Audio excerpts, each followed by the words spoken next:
অন্তর্বর্তী সরকারের আইন উপদেষ্টা আসিফ নজরুল দুটি ছবি শেয়ার করেছেন। তার ক্যাপশনে পবিত্র কোরআনের একটি আয়াত পোস্ট করেছেন। বৃহস্পতিবার সন্ধ্যায় নিজের ভেরিফাইড ফেসবুক আইডিতে এই পোস্ট দেন আইন উপদেষ্টা।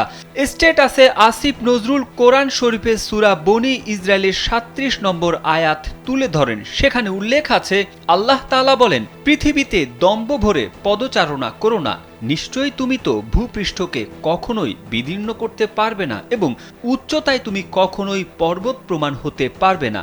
পোস্টের প্রথম ছবিতে দেখা যাচ্ছে সেনানিবাসস্থ সেনাকুঞ্জে বিএনপি চেয়ারপারসন ও সাবেক প্রধানমন্ত্রী খালেদা জিয়ার সঙ্গে বর্তমান অন্তর্বর্তীকালীন সরকারের প্রধান উপদেষ্টা ডক্টর ইউনূস আলাপ করছেন।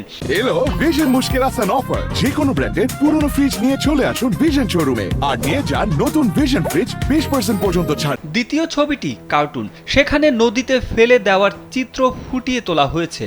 মূলত সাবেক প্রধানমন্ত্রী শেখ হাসিনা এক সময়ে এই দুই শীর্ষ ব্যক্তিকে পদ্মার পানিতে চুবাতে চেয়েছিলেন, অথচ প্রায় 2 বছরের ব্যবধানে গণ আন্দোলনের মুখে গেল 5 আগস্ট দেশ ছেড়ে ভারতে পালিয়ে গেছেন শেখ হাসিনা।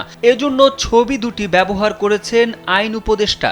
সেই পোস্টে একজন কমেন্টে লিখেন, অসাধারণ কথা, কোরআনের আয়াতের সঙ্গে বাস্তবতার হুবহু মিল রয়েছে।